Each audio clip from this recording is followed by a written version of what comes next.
la corrupción del sacerdocio. La corrupción del sacerdocio, primer libro de Samuel, capítulo 2, versículos del 12 en adelante. Los hijos de Elí eran hombres impíos y no tenían conocimiento de Jehová. Era costumbre de los sacerdotes con el pueblo, o sea, de estos hijos de Elí, que cuando alguno ofrecía sacrificio, venía el criado del sacerdote mientras se cocía la carne, trayendo en su mano un garfio de 3 dientes, y lo metía en el perol, en la olla, en el caldero o en la marmita, y todo lo que sacaba el garfio, el sacerdote lo tomaba para sí. De esta manera hacían con todo israelita que venía a Silo. Asimismo, antes de quemar la grosura, venía el criado del sacerdote, o sea, está hablando de los hijos de Elí, y decía al que sacrificaba: da carne que asar para el sacerdote, porque no tomará de ti carne cocida, sino cruda. Y si el hombre le respondía: queme la grosura primero y después tanto toma como quieras, él respondía: no, sino dámela ahora mismo, de otra manera yo la tomaré por la fuerza. Era pues muy grande delante de Jehová el pecado de los jóvenes, porque los hombres menospreciaban las ofrendas de Jehová. Cuando el diablo infiltra la obra de Dios, es una de las peores tragedias que le pueda suceder a cualquier iglesia, a cualquier ministerio que se llame cristiano, porque siempre que el diablo infiltra la obra de Dios, tiene como propósito principal robar y destruir.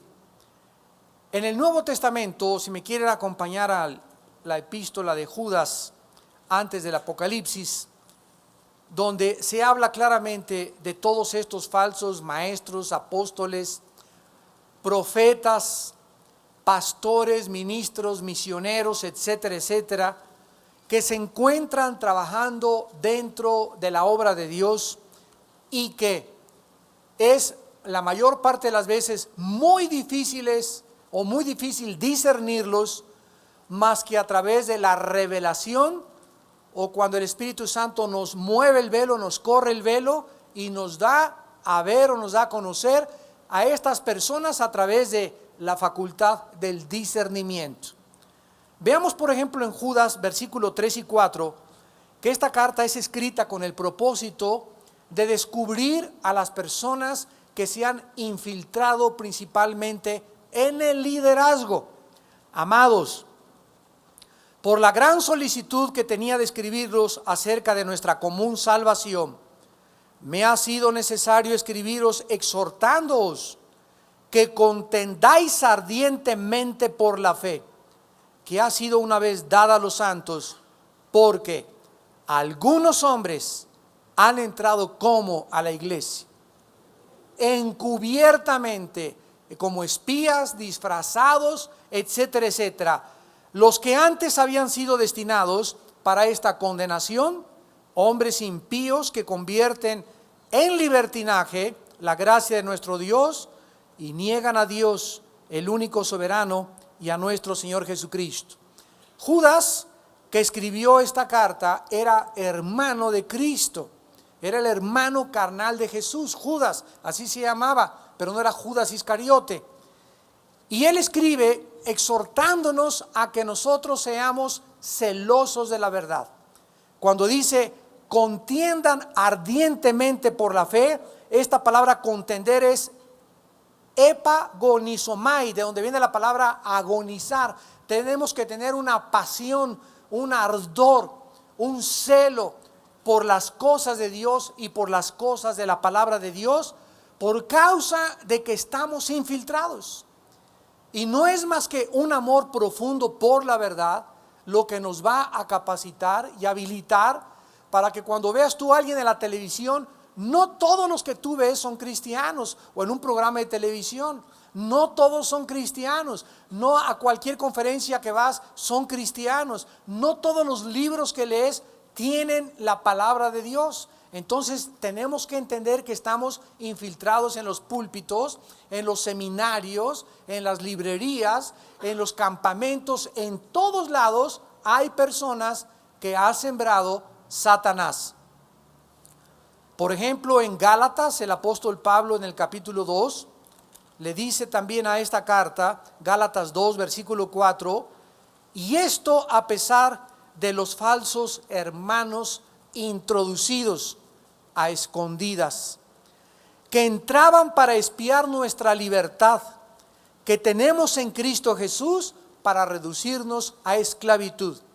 El diablo va a infiltrar a personas en la iglesia, las va a infiltrar en los estudios bíblicos, donde si no hay una persona capacitada, supervisada por un pastor dando el estudio bíblico, puede haber otra que comience a sembrar por ahí cizaña, que comience a sembrar divisiones, antagonismo, esto yo no estoy de acuerdo con aquello y por qué aquello, pero entran estas personas, como dice aquí, a espiar. Si hay libertad y si hay verdadera bendición, estas personas van a tratar de robar a las ovejas o sembrarles semillas para reducirlos a la esclavitud. El diablo odia la esclavitud que Jesucristo nos ha venido a ofrecer a través de su muerte y resurrección. En el libro de los Hechos, capítulo 20, versículos del 28 al 30, Pablo se está despidiendo de la iglesia de Éfeso. Y están todos en la playa llorando con Pablo porque estuvo allá más de un año con ellos, discipulándoles, enseñándoles, mostrándoles la verdad. Y vean ustedes que antes de decirles Pablo adiós a los líderes, observemos las palabras con las que Pablo se despide de esta iglesia. Hechos 20, versículos 28 al 30. Les dice Pablo: por tanto, mirad por vosotros y por todo el rebaño en que el Espíritu Santo os ha puesto por obispos, para apacentar la iglesia del Señor, la cual él ganó por su propia sangre. Porque yo sé, o sea, Pablo sabía que esto era una realidad, que después de mi partida entrarán en medio de vosotros conejitos. Eso dice, borreguitos. Van a entrar lobos, y no los describe como lobos, los describe como lobos rapaces, sanguinarios, crueles, sin misericordia. Así son los lobos rapaces, que no perdonarán al rebaño. Y de ustedes mismos, o sea, no de afuera, de dentro mismo de la iglesia, se levantarán hombres que hablen cosas perversas para arrastrar tras sí a los discípulos. Pablo les dice: hermanos, miren por ustedes, comienza a ver tu vida, cómo está tu vida particular, cómo está tu relación en tu matrimonio, cómo está tu relación con tus hijos menores de edad, cómo está tu vida espiritual, cómo está tu comunión con Dios.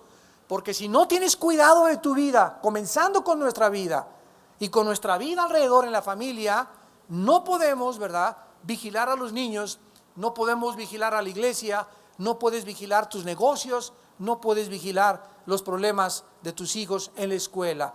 Una jarra vacía no puede llenar a nadie. Tenemos primero que llenarnos nosotros y tener el Espíritu Santo para poder nosotros defender a la gente de nuestro alrededor de estos lobos rapaces. En 2 de Corintios capítulo 11, el apóstol Pablo les vuelve a escribir con otras palabras a los cristianos de la iglesia de Corinto. 2 de Corintios capítulo 11, versículos del 13 al 15. Porque estos son falsos apóstoles, obreros fraudulentos, que se disfrazan como apóstoles de Cristo.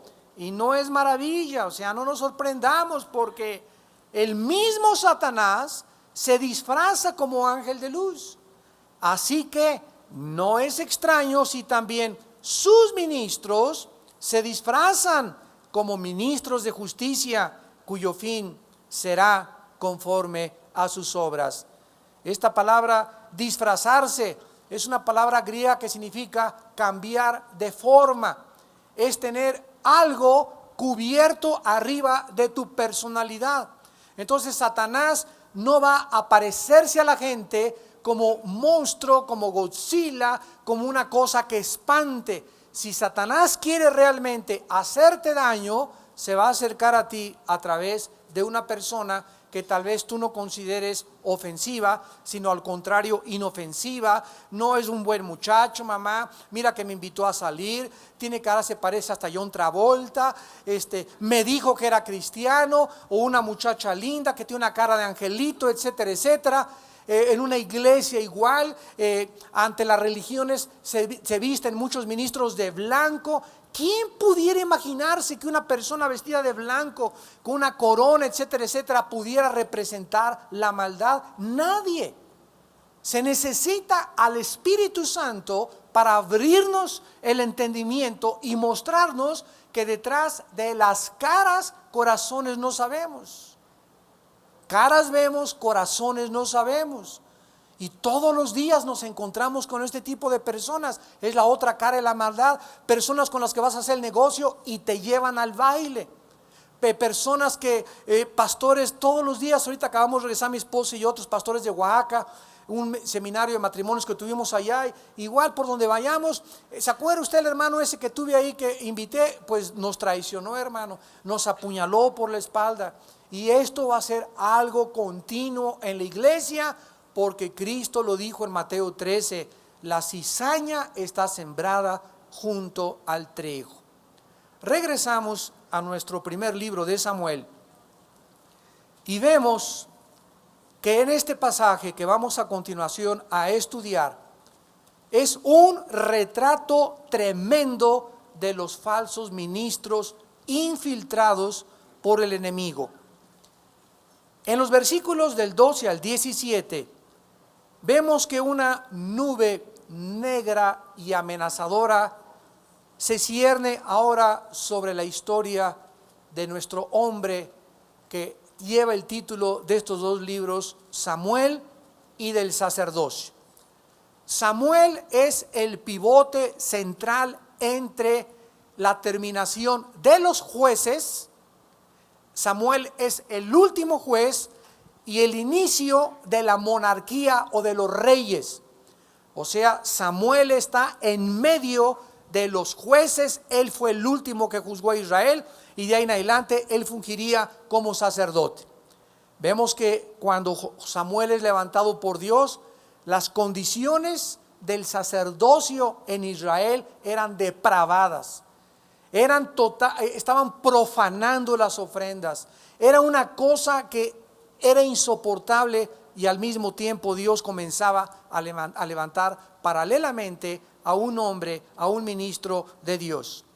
El Espíritu Santo, con esta introducción que vamos esta noche a tener, nos va a preparar para los terribles desastres que sucederán en el capítulo 4, porque la maldad y el pecado de dos sacerdotes que eran hijos del sumo sacerdote Elí llegaron a la vergüenza y a los abismos más profundos de la corrupción y la inmoralidad del sacerdocio.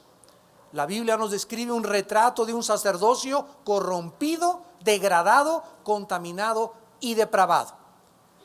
Dice el versículo 12, con el cual iniciamos y con la cual el Espíritu Santo nos presenta a estos sacerdotes, eran hombres impíos. Por favor, apunten la palabra impíos en el hebreo, que es Belial. Belial con B grande, Belial. ¿Qué significa Belial? Es otro de los nombres del diablo. En 2 Corintios 6, 14 en adelante dice, ¿qué compañerismo hay entre Belial y Cristo? O sea, Belial es lo opuesto, lo antagónico a la verdad y a Jesucristo, que es Satanás. Con esta introducción, desgraciadamente se tradujo nada más impíos, se debió haber traducido eran hombres del diablo.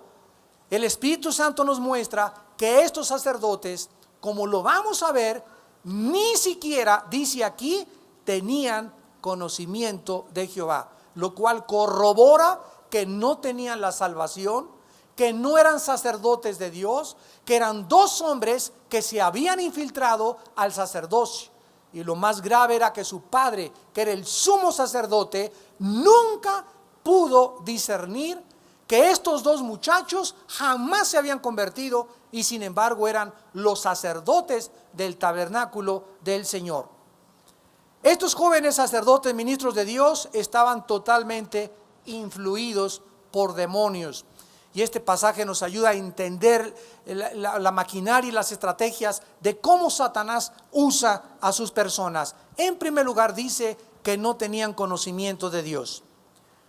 Para el hebreo y para el griego hay más de 5 o 6 palabras para conocimiento. Déjenme explicarles. Si yo les digo a ustedes en esta noche, ¿conoces al rey Juan Carlos de España? Tú me contestas, claro que lo conozco, Armando. Lo he visto en la revista Hola, donde siempre sale. Lo he visto en la televisión. Sé que su hijo Felipe se casó con Leticia y ella está embarazada ahorita. Pero si yo te pregunto, ¿tú lo conoces de manera personal? ¿Qué jugo toma en la mañana? ¿Qué color de agujetas de calcetines le gusta? ¿Qué zapatos le gustan? ¿A qué hora se acuesta? Me vas a decir, bueno, lo conozco de una forma contemporánea porque está viviendo en la época que yo vivo, pero no lo conozco de una manera personal. Ahí le tendríamos que preguntar a la única persona que nos conoce personalmente, que es nuestra esposa o que es nuestro esposo. Entonces, una cosa es conocer experimentalmente y otra cosa es conocer íntimamente. Si yo les preguntara a ustedes, ¿ustedes conocen a Cristo? Bueno, sí lo conozco porque he visto su foto, vi la pasión de Cristo, sé que su mamá fue la Virgen María, que murió en una cruz, y hasta ahí llega tu conocimiento de Cristo. Pero las personas, según la Biblia, que tienen la salvación de Jesucristo, lo conocen de manera personal. Lo conocen de manera íntima, porque tienen una comunión diaria con el Hijo de Dios. Tú puedes conocer acerca de Dios sin conocer a Dios. Tú puedes conocer muchas cosas de Cristo y puedes conocer muchas cosas de la Biblia, historia de la Biblia, arqueología de la Biblia, geografía de la Biblia, antropología de la Biblia, sin conocer al autor de la Biblia, que es un mar de diferencia, un abismo que separa el conocimiento experimental del conocimiento íntimo. Miren ustedes, por ejemplo, en Juan 17:3, que todos sabemos de memoria, Jesucristo describió la vida eterna con estas palabras: y esta es la vida eterna, que te conozcan. Esta es la vida eterna. ¿Qué es la vida eterna? Una vida donde comenzamos a conocer a Dios. La vida eterna es conocer a Dios, es venir a la palabra y conocer a través de la Biblia cómo es Dios, el carácter de Dios, los juicios de Dios, sus pensamientos que son más altos que los míos, sus caminos que son más diferentes a los míos. ¿Por qué permite Dios los tsunamis? ¿Por qué permite las tragedias? ¿Qué pasa acá? ¿Qué pasa allá? ¿Qué perspectiva tengo yo actualmente de la cultura y la sociedad en la cual estamos viviendo? Los pensamientos de la gente del siglo XXI. Estoy adentrado yo con mi cultura y con mi sociedad y me estoy ubicando de acuerdo a esa cultura y sociedad, con los pensamientos de Dios y con el plan de Dios para la cultura en la cual me rodea. ¿O estoy totalmente desubicado y lo único que sé, bueno, Cristo nació y voy a predicar el evangelio y no me interesa lo que la gente piense, cómo piense y por qué hace lo que hace en el siglo XXI? En 1 Corintios 1:9 dice la Biblia: fiel es Dios, el cual nos llamó a la comunión.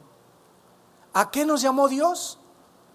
A tener comunión con su Hijo Jesucristo. Si tú eres una persona que te llamas cristiana y no tienes diario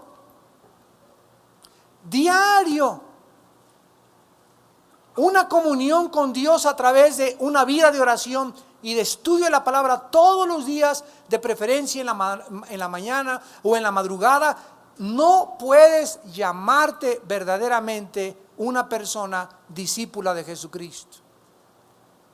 Porque solamente teniendo comunión íntima con Él, discerniendo a través de muchos años de orar, de hincarte, de discernir su voz de Él vas a discernir cuando te habla el diablo y vas a discernir cuando oyes voces.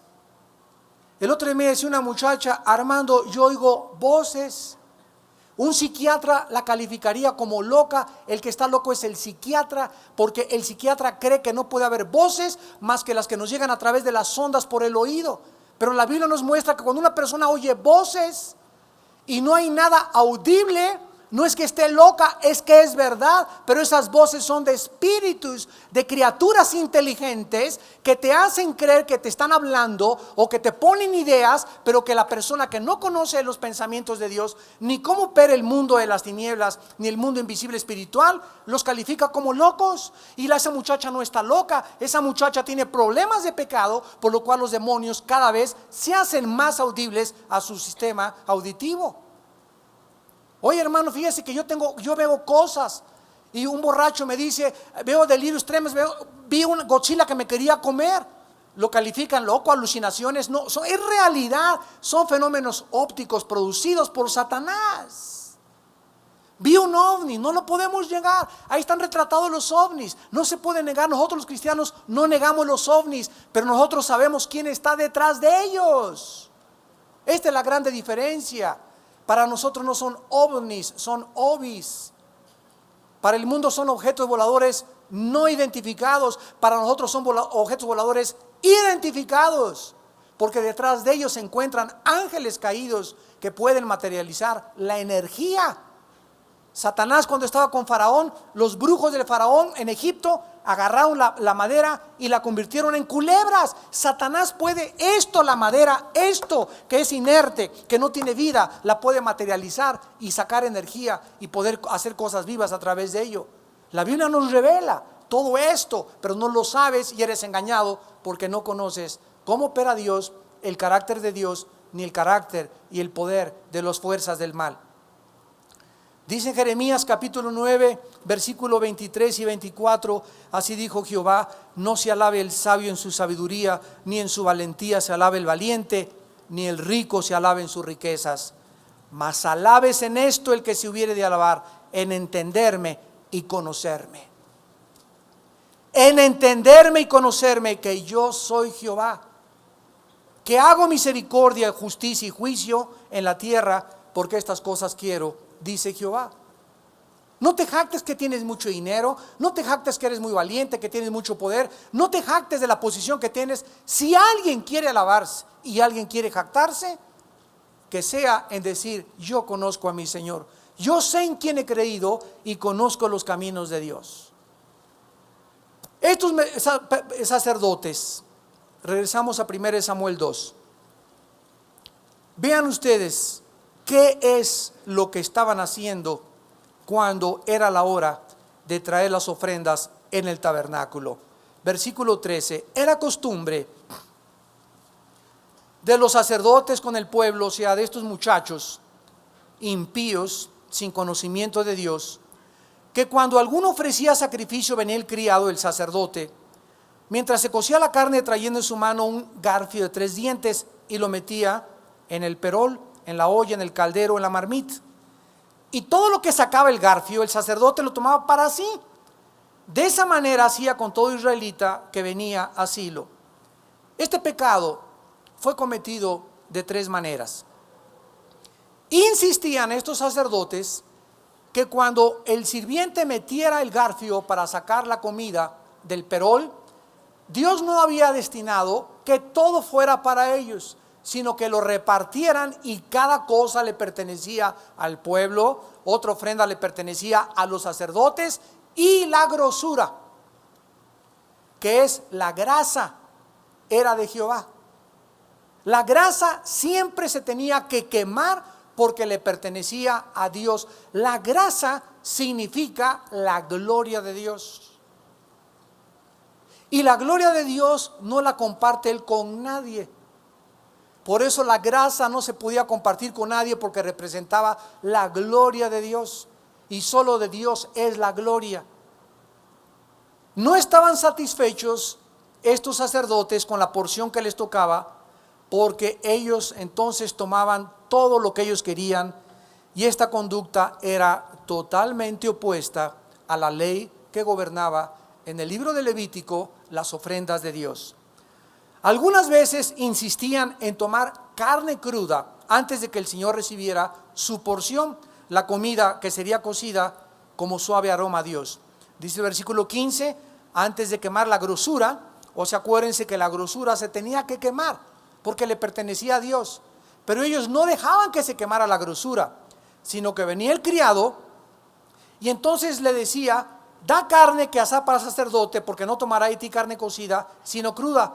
Y si el hombre le respondía: queme la grosura primero y después tanto como quieras, él respondía: no, dámela, de otra manera la tomo por la fuerza. Hasta el criado sabía cómo debían estas ofrendas manejarse. Cuando el sacerdote o estos muchachos le decían: dame la grosura, el criado les decía: no, muchachos, esta grosura se tiene que quemar primero. Y ellos contestaban: no, cállate, no estés molestando, dámela, o si no nos las das, la tomamos por la fuerza. Quemar la grosura del Señor como aroma suave era un acto que simbolizaba que el sacrificio había sido aceptado por Dios. Entonces ellos insistían en que se les diera la grasa de los animales, lo cual estaba prohibido. Veamos esta verdad en el libro de Levítico capítulo 7, versículo 22 en adelante. Dice Levítico 7, 22 al 25.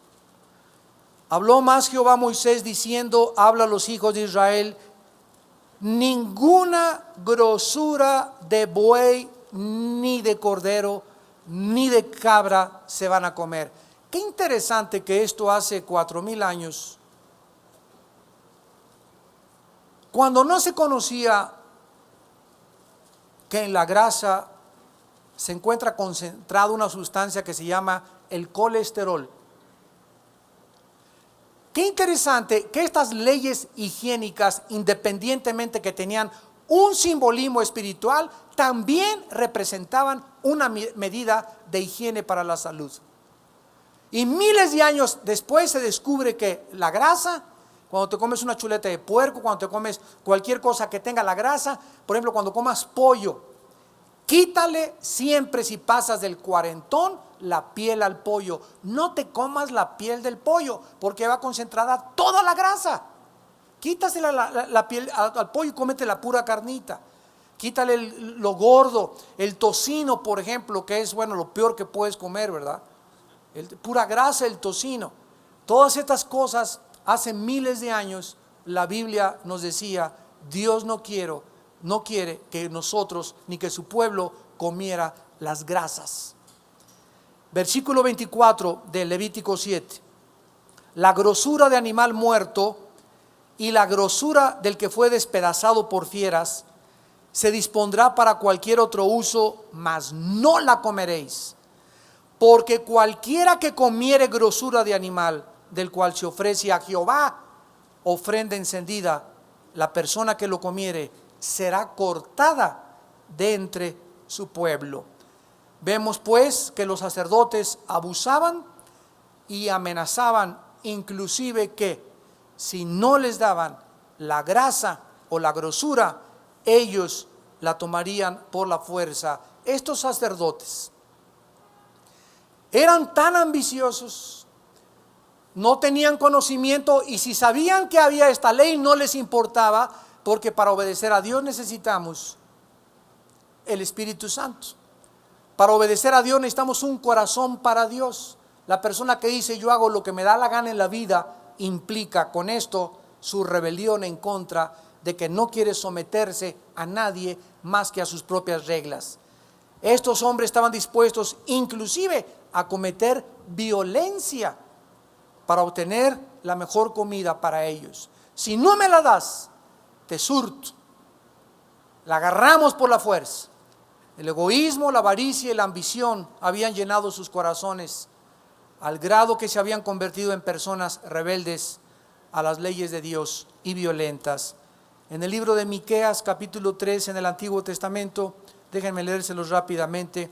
Miqueas 3 versículo 11. Dice la Biblia que aparte de estos jóvenes, más adelante en Israel hubo otros sacerdotes y líderes.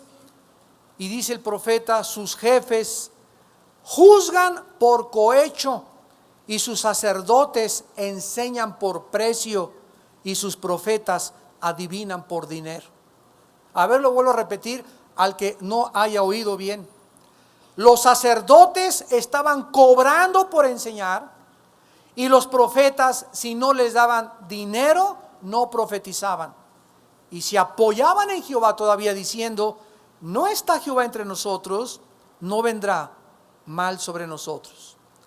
Podemos nosotros sorprendernos cuando en el siglo XXI lo podemos continuamente ver a nuestro alrededor, sobre todo nosotros que viajamos más en diferentes partes del mundo, de Latinoamérica, de Estados Unidos, Canadá, nos damos cuenta cómo se encuentra la situación en la obra de Dios.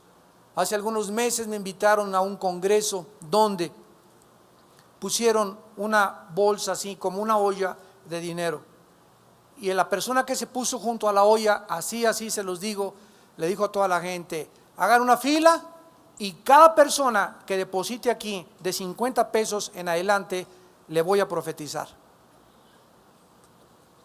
Mi hermano y yo, Alex, que estaba conmigo, nos quedamos así que no lo podíamos creer. Él es testigo de esto. Los que pasen aquí, y pues todos querían que les dijera qué va a pasar con su abuelita, qué va a pasar con su matrimonio, todo el mundo quiere saber el futuro, o que alguien le dijera: tú vas a ser el ungido de los ungidos, el profeta de Morelos, el profeta de Aguascalientes, el Señor está sobre ti y ríos de agua viva se van a esparramar sobre tu iglesia, etcétera, etcétera. Y con todas estas profecías toda la gente pasaba y ponían 50, 100, 200 pesos, pero puso precio de un tostón para arriba. ¿Qué estaban haciendo? Lo que dice Miqueas 3:11, adivinando por dinero, porque no era profetizar, eran adivinos. Otra vez tuvimos nosotros mismos, ¿verdad?, en nuestra iglesia, un hombre que llegó y nos vendía pañuelitos ungidos. Y andaba una bola de burros ahí haciendo cola para que les dieran los pañuelitos ungidos. Es increíble lo que se puede hacer y lo que la gente está haciendo. Como esta secta, ¿verdad?, que todo el mundo conoce, a las 12:30 brasileños de la Pare de Sufrir. ¿Quién no va a llenar esas iglesias cuando el anuncio es: tienes un problema cardíaco, tienes un problema de tortícolis, tienes un problema de artritis, tienes un problema gastrointestinal, lo que quieras, ven y deja de sufrir, sé feliz, tenemos la solución? Pues ¿quién no quiere ser feliz? ¿Quién no quiere dejar para de sufrir? Pues se llenan las iglesias. Cuando anunciamos: vengan aquí a una campaña de sanidad divina, traigan a sus enfermos, a sus paralíticos, como diciéndole: Dios, ya lo dije, ahora te vas a comprometer conmigo y me vas a sanar a todos, Señor. Esto es lo que se hace cuando se anuncia esto. Otra cosa es predicar el evangelio y ministrar a los enfermos, y otra cosa es atraer a la gente con carnadas ilícitas, antibíblicas y que no están en la palabra de Dios, con el propósito de llenar un lugar, llenar un estadio y no presentarles a Cristo crucificado. Todas estas cosas le están robando a Dios y están profanando las cosas sagradas de sus leyes. Esta clase de conducta, dice el versículo 17 de 1 Samuel 2, les había llevado a pecar grandemente contra Dios, por lo que se dicen estas palabras. 1 Samuel 2:17, era pues muy grande delante de Jehová, muy grande el pecado de los jóvenes, porque los hombres menospreciaban las ofrendas de Jehová. Dios había dado instrucciones, ya vimos de cómo deberían de manejarse las ofrendas en cuanto a la manera de repartir la carne entre Dios, el ofrendante y los sacerdotes, pero ellos mostraron irreverencia, irrespetuosidad, desprecio. No me importa lo que las leyes de Dios dicen, las cosas se van a hacer a mi manera. ¿Cuál es el principio? La obra de Dios, hecha a la manera de Dios, tiene la bendición de Dios. No necesitamos hacer desfiles para hacer colectas, no necesitamos hacer tómbolas para hacer colectas, no necesitamos decir: por favor pasen aquí 25 personas con una milanesa en la mano, con un milagro, con 1000 pesos, como le quieras llamar, usando el lenguaje de Marto. No podemos nosotros hacer esto dentro de la iglesia, porque no es como Dios nos manda pedir dinero en 2 Corintios 9. Dios ama al dador alegre. Y cada quien dé como propuso en su corazón. ¿Por qué me va a mandar alguien un sobre que me diga, mándeme 20, 40, 60, 80 o $100? ¿Y por qué no 15, 50? Y tengo 350 que quiero mandar, ¿por qué no 350? ¿Por qué me dicen lo que tengo que mandar cuando la Biblia me dice lo contrario? Que yo dé como propongo en mi corazón. Como yo me propongo en mi corazón, no a través de la coerción y la manipulación. Esto es lo que está pasando en el mundo moderno que estamos nosotros viviendo. También cometieron actos de inmoralidad. Dice en el versículo 22 que estos jóvenes, como él era muy viejo, su papá ya era viejo y oía de todo lo que sus hijos hacían con todo Israel y cómo dormían con las mujeres que velaban a la puerta del tabernáculo de reunión. No solamente profanaban, menospreciaban, mostraban irreverencia, sino que se estaban acostando con todas las mujeres del tabernáculo. En el tabernáculo llegaban a ver, véngase para acá mi nena, aquí chencheche. Aquí le voy a ministrar y aquí le voy a darle la solución a sus problemas. Y aquí su pastorcito es el que la va a cuidar y el que la va a acariciar. Y nadie te quiere, venga, aquí le calgue, aquí mi nena, aquí ponga su cabecita. ¿Qué es lo que nosotros tenemos que hacer como líderes, los que nos escuchan también por la televisión? Ahora tenemos la primera semana de junio. Me invitaron a ministrarles a toda la alianza de pastores de San Luis Potosí. Vamos a estar en San Luis Potosí, creo que es el 3, 4 y 5 de junio, el viernes, sábado y domingo. Y me decían los hermanos que les mandara yo algo para que ellos pudieran entender qué es lo que estaba pasando en el mundo. Y yo les dije, los ministros y los líderes de Dios no podemos darle consejería a las mujeres. Hermano, mi esposo me pegó. A ver, venga para acá mi nena, a ver, cuénteme aquí sus penas. En el momento en que un pastor, un líder, tu papá o cualquier persona te involucras sentimental y emocionalmente con una mujer, ya perdiste. Ya perdiste. Porque las mujeres tienen la tendencia de estar buscando héroes. Y como su esposo no es el héroe del consejero, la persona que la ayuda, se identifica con esa persona y al ratito va a andar detrás de ti como perrita buscando, ¿verdad? Porque tú eres su héroe. Y no les importa a muchas mujeres que ese hombre sea casado. Pero la culpa, ¿quién la tiene? La culpa la tienen los líderes, porque deben de conocer el propósito, el corazón de Dios. Pero como no conocemos el carácter de Dios, que es un Dios santo, y que nos dice que no juguemos con fuego, porque ¿quién jugará con fuego sin que sus vestidos ardan? Ni que coqueteemos con el pecado, ni que te metas a la oficina cuando la secretaria está sola y cosas por el estilo, ni que le des una aventona a una muchacha sola en tu carro. Ay, hermano, me lleva, te doy el taxi y vete a tu casa. Si mi esposa no está conmigo, no te llevo a ningún lado, ni a los tacos aquí en la esquina. ¿Por qué? Porque la carne es débil. La carne es débil. El espíritu está presto, pero tenemos que alzar las parabólicas. Las tentaciones vienen cada vez más sutilmente a nuestras vidas.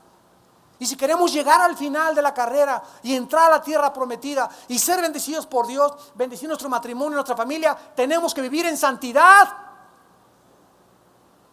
en pureza sexual, que es lo que Dios demanda y que no podemos permitir relajarnos.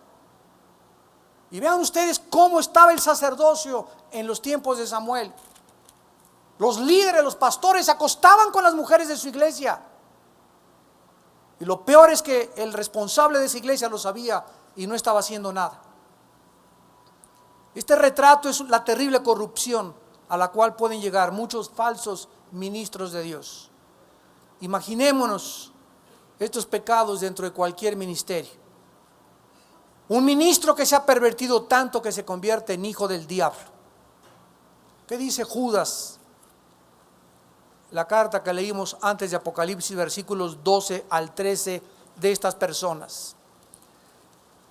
Judas 12 y 13. Estos son manchas en vuestros ágapes, que comiendo impúdicamente con vosotros se apacientan a sí mismos. Nubes sin agua, llevadas de acá para allá por los vientos, árboles otoñales sin fruto, 2 veces muertos y desarraigados, fieras ondas del mar, que espuman su propia vergüenza, estrellas errantes para los cuales está reservada eternamente la oscuridad de las tinieblas. Versículo 17 al 19, pero vosotros, amados, ya se nos habla a los que tenemos al Espíritu de Dios, tened memoria de las palabras que antes fueron dichas por los apóstoles de nuestro Señor Jesucristo, los que os decían: en el postrer tiempo habrá burladores, que andarán según sus malvados deseos. Estos son los que causan divisiones, los sensuales que no tienen al Espíritu. Ahí está, no son salvos. Son personas que se metieron a la iglesia, no eran pastores, no eran predicadores, no eran misioneros, no eran líderes, no eran salvos, eran evangelistas de Satanás. Pero vosotros, amados, edificándonos sobre vuestra fe, orando en el Espíritu Santo, consérvense en el amor de Dios, esperando la misericordia de nuestro Señor Jesucristo para vida eterna. Imaginémonos ministros que no tienen conocimiento, o sea, que no tienen una relación personal con Cristo, que realmente nunca se convirtieron. Yo conozco pastores en Estados Unidos que fueron al seminario, se graduaron del seminario y no tienen la salvación. Fueron al seminario, conocieron teología, aumentaron su información intelectual de la Biblia sin tener al Espíritu Santo. Y así ministraron y muchos se han convertido ya siendo pastores. Increíble, pero cierto. Imaginémonos a un ministro que abusa y amenaza a sus ovejas. ¿Cuántos pastores les dicen a las ovejas: si te vas a esa iglesia, la maldición de los totonacos caerá sobre tu vida? Si te vas a esa iglesia, jamás vuelvas a pisar un pie aquí. Hermano, pero si a la otra iglesia que me voy también son cristianos. No le hace, aquí naciste, aquí moriste y aquí te tenemos que enterrar. El Señor me dijo que vendieras tu carro y que me lo regalaras. Se ríen, ¿verdad? Cada semana oímos esto en consejería nosotros de personas que vienen de diferentes lados. Me dijo que vendiera mi carro, que porque tuvo una visión y que era profeta. Y ahí va el hermano, como va el buey al degolladero, y vende su carro y se lo da. Y en ese momento el hermano llega a su casa: gracias, Señor, te he dado lo que más quería, ahora espero que me des el castillo de Chapultepec.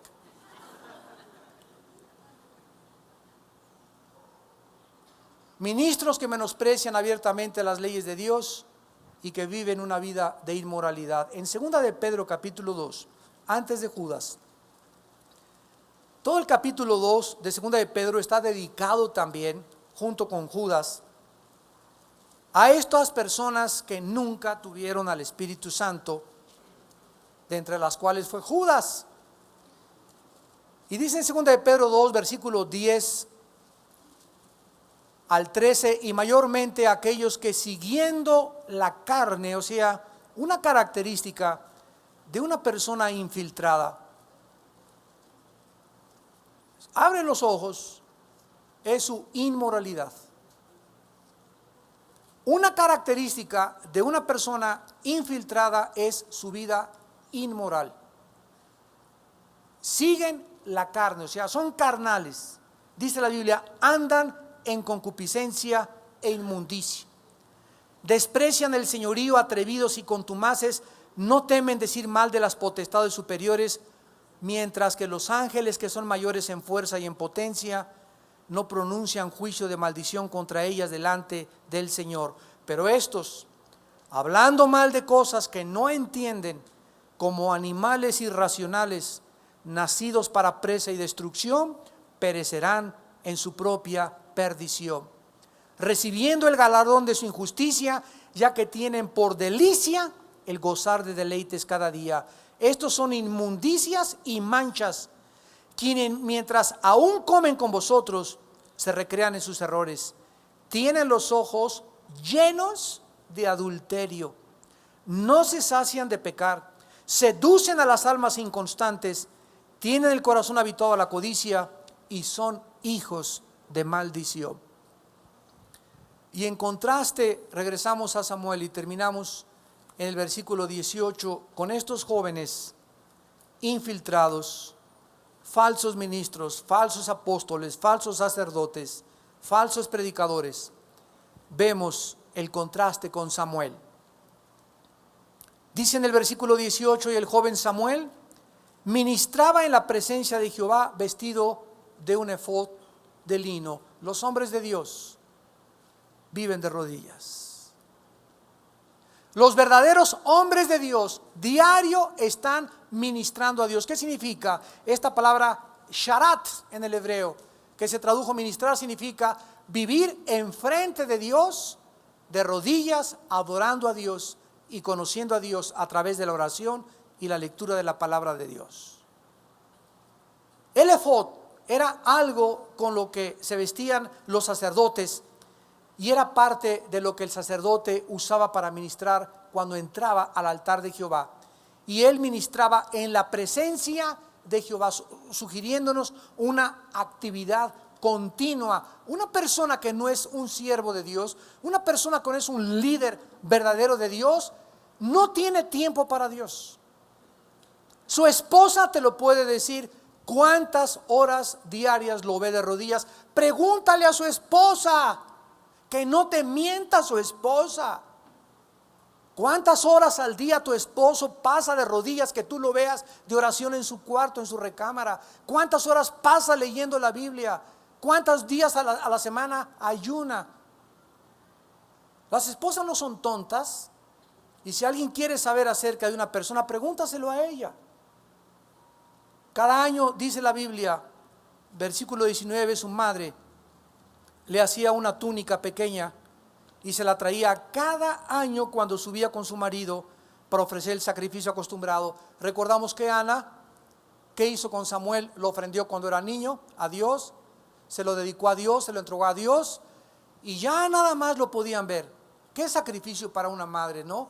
Y Elcana, su esposa, que aceptó la promesa de ella, ya lo vimos también, cada año nada más, una vez al año, cuando iban al tabernáculo, podía ella ver a su hijo.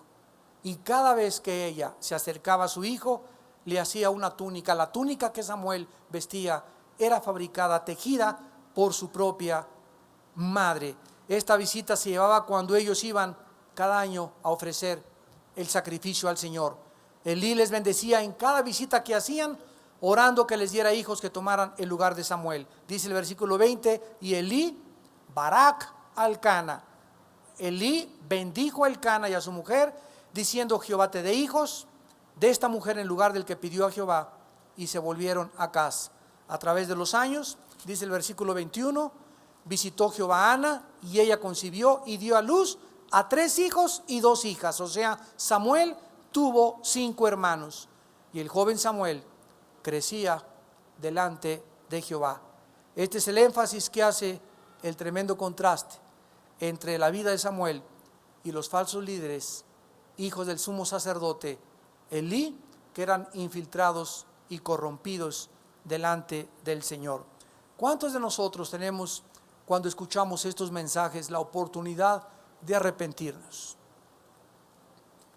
¿Cuántos de ustedes, como pueblo de Dios, al oír estos mensajes, el Espíritu Santo te habla tan penetrantemente a tu corazón y te dice: hijo, hija mía, ¿realmente me conoces? ¿Realmente tienes conocimiento de mí?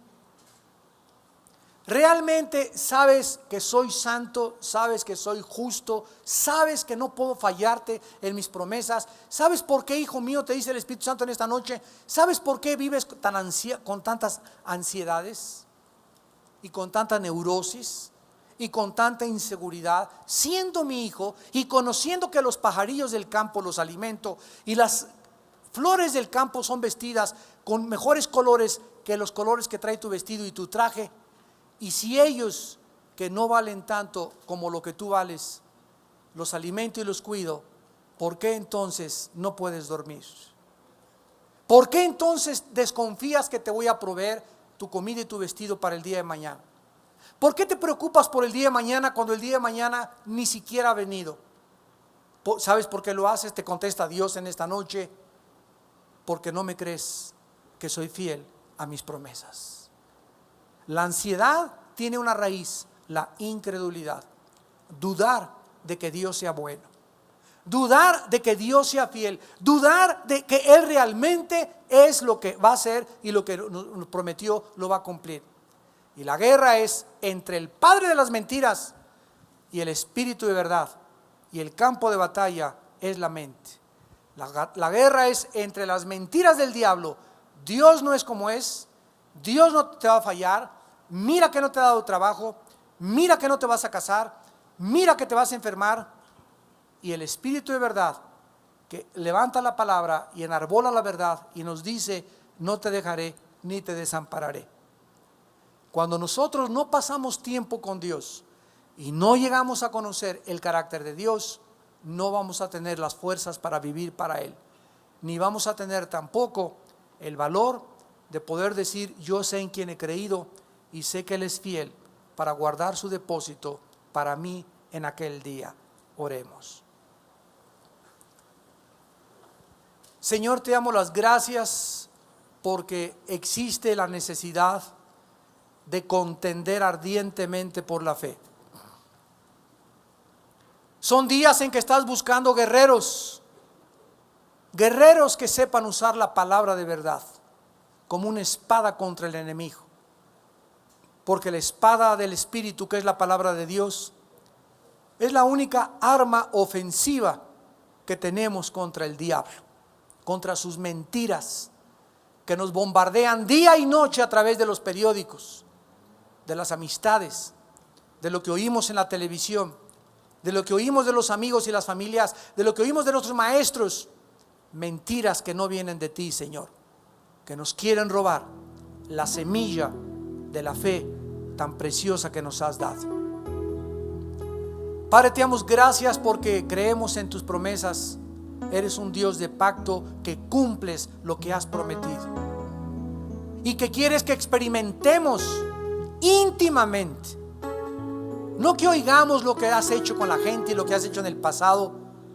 Tú quieres que nosotros podamos ser testigos de lo que has hecho con nosotros, de cómo te has manifestado milagrosamente a nuestra vida, cómo nos has suplido, cómo nos has fortalecido, cómo nos has levantado para vivir para ti, y que podamos decir que nosotros somos testigos de estas cosas y maravillas de tu Espíritu operando en nuestra vida.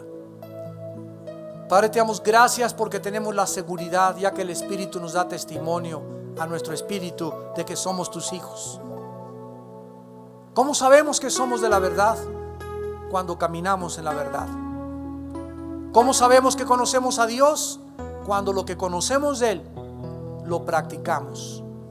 ¿Por qué lo practicamos? Porque lo creemos que es verdad y no nos entra por un oído y nos sale por el otro. Por eso sabemos que somos de la verdad, si vivimos a la luz de la verdad. En esta tarde tal vez haya muchas personas que aún no tienen este conocimiento de Dios. Por eso tu vida está llena y marcada con la neurosis, la confusión, la inseguridad, la depresión, la culpa, la vergüenza. Estas cosas no pueden existir ya más en un hijo, en una hija de Dios.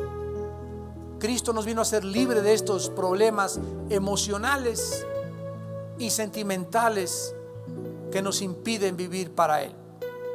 El temor de Dios echa fuera todos los demás temores y ansiedades que podamos tener, porque el temor de Dios es para vida, y con Él vivirá lleno de reposo el hombre y no será visitado del mal.